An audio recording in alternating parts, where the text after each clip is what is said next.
तो आपने देखा होगा कैसे बोलो बम करते हैं। और श्रद्धा कितनी है देखिए, पैर में जूते नहीं, खाली खाली पैर, इतनी श्रद्धा है। और डाक बम तो मत पूछिए, 24 घंटे में 100 किलोमीटर से भी अधिक है उनको पहुंच जाना है। कितनी श्रद्धा है। श्रद्धा तो है मगर वो शास्त्र सम्मत श्रद्धा नहीं है। कई सत्संग होता है, सुल्तानगंज से भोले बाबा का जो जल चढ़ाते हैं जाकर के भोले बाबा को, कई सत्संग होता है। और बिनु सत्संग ज्ञान नहीं उपजे, कर ले जतन हजार रे, कहीं सत्संग नहीं होता है। और कांवरियों ने, जानते हैं कांवरियों ने सरकार से क्या निवेदन किया? सारे कांवरियों ने एक बार कहा, मेरी मुरादें पूरी करो, गांजा भांग फ्री करो। अब बोलिए, गांजा और भांग। और दूसरे दिन अखबार में निकाला कि टन टना टन गांजा टान, एक टान में बाबा धाम। एक बार खींचेंगे बाबा धाम पहुंच जाएंगे। गांजा और गांजा पिएंगे, भांग खाएंगे। अब बताइए, भांग खाने के बाद, देखिए भांग खाने से हिंसा का पाप नहीं लगेगा, लेकिन आपका दिमाग जो है ना ऐसा हो जाता है, क्या कहना। आपने कभी भांग खाई? मैंने एक बार भांग खाया था। कहिएगा बाबा आप भी भांग खाए थे? अरे भांग बहुत बढ़िया दवा है। अगर लिवर कमज़ोर है ना, मेरी लिवर बहुत कमज़ोर हो गई थी, तो मेरे पिताजी को बचपन में, बहुत छोटा था, तो किसी महात्मा ने बता दिया था, वो भांग होती है ना, वो रोड के बगल में, अगल बगल आप देखेंगे हरी हरी भांग बहुत होती है, उसको सुरख करके और पीस करके और चीनी डाल करके कहा बेटा पी जाओ। महात्मा जी ने कहा था जब नशा चढ़ेगा ना तो कहिएगा चुपचाप सो जाने के लिए। मैंने कहा क्या है? कहा शरबत है पी जाओ। और मैं पी गया, पीने में भी अच्छा ही लगा, हरी हरी चीज़ है और क्या है। और जब मैंने भांग को पिया और थोड़ी देर के बाद जब नशा चढ़ा तो मैंने अपने पिताजी से कहा, लगता है कि मैं आकाश में टमटम पर चल रहा हूँ, तांगे में। तो मेरे पिताजी ने क्या कहा, चुपचाप चादर ओढ़ करके सो जाओ, घूमना फिरना नहीं, अब आकाश में टमटम चलती है। भोजपुरी में कहते हैं ना, भांग खाकर भकवाइल बाड़ा का हो, बोलते हैं ना, भांग खाकर भकवाइल बाड़ा का। मतलब भांग नशा के रूप में इस्तेमाल कीजिएगा, आपका दिमाग उठपटांग होगा तो उठपटांग काम कीजिएगा। और गांजा पीजिएगा तो सब सीने में जा कर के चिपकेगा, तो फेफड़ा बंद होगा, दम्मे की बीमारी होगी फिर, है ना। अरे ये तो उन आतताई राजाओं की देन है, जो पश्चिम से जो राजे महाराजे जो आए ना भारत को लूटने के लिए, उन लोगों की देन है ये,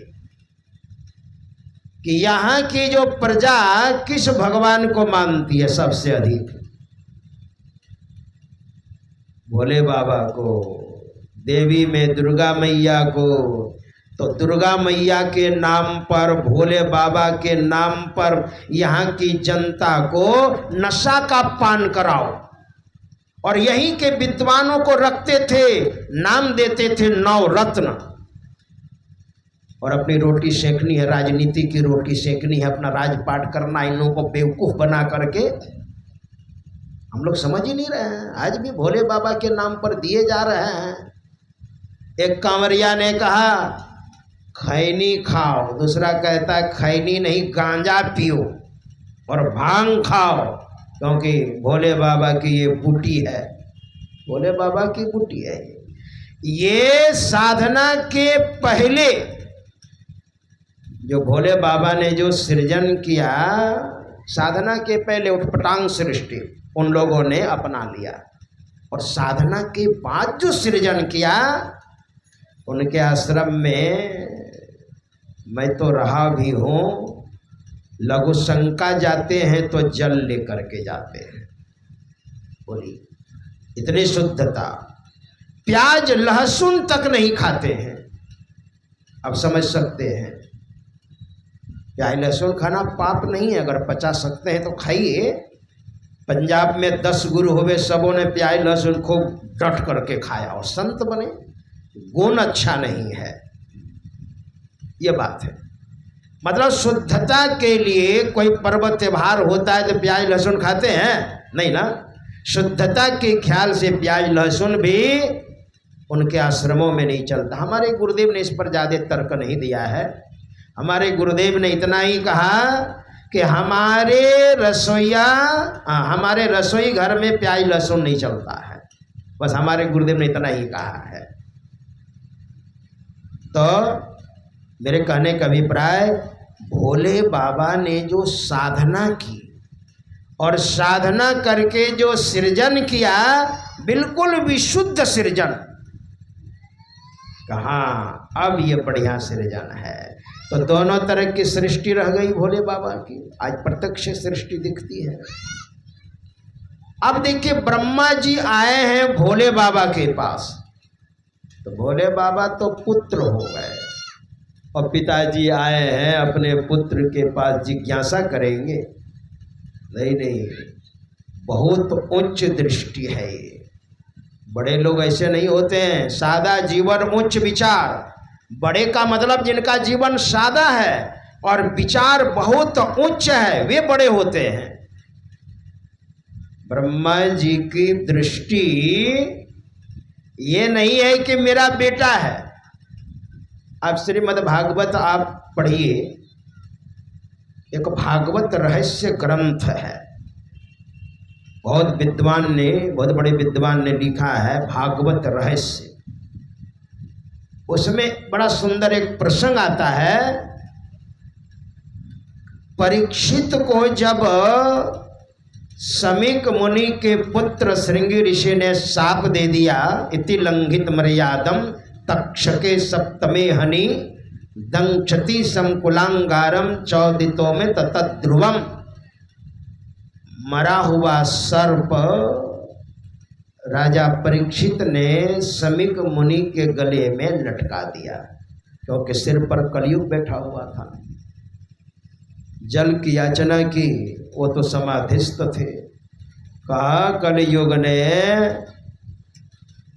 आपके राज्य में ये मुनि रहते हैं, ये महात्मा रहते हैं, और आप आए हैं इनकी कुटिया में, लेकिन आपका स्वागत ये नहीं कर रहे हैं।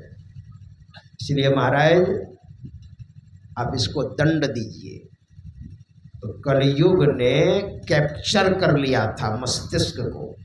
जो मरा हुआ सर्प था वही लटका दिया गले में, अपमान करने के लिए। और श्रृंगी ऋषि को जब पता चला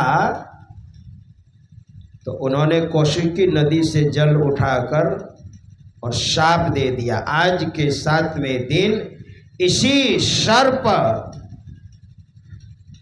डसेगा और मर जाएगा। तो वही परीक्षित को जब सूचना मिली समीक मुनि के द्वारा ही, महाराज आप अपनी व्यवस्था कर लीजिए, हमारे पुत्र ने आपको शाप दे दिया है, तो वही वो खोज कर रहे थे कि मेरा उद्धार कैसे होगा 7 दिन में। तो एक जगह 88,000 ऋषि मुनि बैठे थे शुक्रताल में, उत्तर प्रदेश पड़ता है गंगा किनारे। वही बैठे थे और महात्माओं से पूछ रहे थे मेरा उद्धार कैसे होगा महाराज। कोई सही नहीं बता रहे थे। किसी ने कहा तीर्थाटन करो, किसी ने कहा यज्ञ करो, किसी ने कहा एकादशी करो। कहा महाराज मात्र 7 दिन समय है। तो वहीं पर नारद बाबा थे, उठ करके चले गए और सुखदेव जी महाराज उधर से आ रहे थे। और सुखदेव जी महाराज जब आए ना, तो वहाँ पर उन 88,000 ऋषि मुनियों में उनके पिताजी भगवान वेदव्यास भी थे। सुखदेव बाबा के पिताजी उन्होंने भी उठ करके जय जयकार किया। सुखदेव जी महाराज की जय हो। भगवान वेदव्यास के पिताजी पराशर ऋषि भी वहां पर थे। उन्होंने भी कहा जय हो महाराज। पराशर ऋषि तो दादाजी हो गए और पराशर ऋषि के पिताजी शक्ति मुनि थे वहां पर। उन्होंने भी जय जयकार किया उठ करके, परदादा हो गए। और शक्ति मुनि के पिताजी वशिष्ठ मुनि भी वहां पर थे। कौन दादा हो गए, परदादा तक तो हम जानते हैं। उन सबों ने उठ करके जय जयकार किया। सुखदेव बाबा को देखी तो क्या भगवान वेदव्यास को ये नजरिया है कि मेरा बेटा है? नहीं तो उठ करके खड़े क्यों होते? भगवान वेदव्यास ने सोचा होगा हम लोगों ने जन्म लिया और जन्म लेने के बाद फिर सत्संग किया, साधु महात्मा की संगति की, तब वैराग हुआ और मेरा बेटा गर्भ से माया त्यागी हो, है ना। सुखदेव आचार्य संत कबीर साहब ने भी कहा है, सुखदेव आचार्य दुख के डर से गर्भ से माया त्यागी हो। माता के उदर से ही इन्होंने माया का त्याग कर दिया। इसलिए पुत्र की नजरिया नहीं है, इसलिए जय जयकार किया, जय हो महाराज। उनके भगवान वेदव्यास के पिताजी पराशर ऋषि ने भी यही सोचा होगा। वैसे रिश्ते में तो मेरा पोता है, लेकिन नहीं, ये ज्ञान वृद्ध हैं। हमारे यहाँ 4 प्रकार के वृद्ध होते हैं ना, संबंध वृद्ध, पद वृद्ध, वयो वृद्ध, ज्ञान वृद्ध। संबंध में बड़े हैं, पद में बड़े हैं, उम्र में बड़े हैं और ज्ञान वृद्ध। इन चारों वृद्धों में सबसे बड़े ज्ञान वृद्ध हैं। तो सुखदेव बाबा ज्ञान वृद्ध हैं, उम्र कम है। इसलिए शक्ति मुनि ने भी यही सोचा होगा, वशिष्ठ मुनि ने भी यही सोचा होगा। सबों ने उठ करके जय जयकार किया, जय हो महाराज, जय हो महाराज। देखिए, पुत्र और पोते पर पौत्र की नजरिया नहीं है। वैसे ब्रह्मा जी की नजरिया कि ये मेरा बेटा है, मैं पूछने जाऊं। नीति तो कहती है बेटा को आना चाहिए पिताजी के पास, लेकिन नहीं, ब्रह्मा जी की ये नजरिया नहीं है। अरे साधना में इतने आगे हैं, ब्रह्मा जी ने सोचा होगा इस साधना में इतने आगे हैं। ब्रह्मा जी ने ये भी सोचा होगा कि सृजन में मेरा समय व्यतीत हुआ, सृष्टि में मेरा समय बर्बाद हुआ, और भोले बाबा ने समय को बर्बाद नहीं किया है। ये साधना में आगे, जो साधना में आगे रहेंगे, जो ज्ञान में आगे रहेंगे, ज्ञानान मोक्ष मवाप्नोति तस्मात् ज्ञानम परात् परम, वही बड़े होंगे। इसलिए ब्रह्मा जी पूछने आए हैं, कोई ज्ञान को श्रेष्ठ बताते हैं, कोई योग को। इसमें आपका क्या विचार है महाराज? देखिए, दृष्टि देखिए आप, बड़े लोगों की दृष्टि। हमारे गुरु महाराज के बारे में मैं आपको ले चलता हूँ। हमारे गुरुदेव जिनका विग्रह स्वरूप आप देख रहे हैं, इनके पिताजी ने 3 शादियां की थी। वजह है, ऐसे नहीं, इसका वजह है, कारण है। पहली पत्नी का नाम था श्रीमती फूलवती देवी। हमारे गुरुदेव के पिताजी बबूजन लाल दास जी महाराज, तो श्रीमती फूलवती जी से विवाह किया और निसंतान दुनिया से अलविदा हो गई। तब दूसरा विवाह हुआ श्रीमती जनकवती जी से। जो गुरुदेव की श्रीमती जनकवती जी जैसी महान आत्मा माता बनी हमारे गुरुदेव की, और इनसे 3 बरस की बड़ी बहन नाम था झूलनदाई। दूसरा विवाह। अब गुरुदेव जब 4 वर्ष के हुए तो श्रीमती जनकवती जी भी दुनिया से अलविदा हो गई। अब छोटा सा बालक 4 वर्ष का, गुरुदेव इनका लालन पालन कौन करेंगे। इसी वजह से तीसरा विवाह श्रीमती दयावती जी आई, यानी बबूजन लालदास जी महाराज ने विवाह किया श्रीमती दयावती जी से।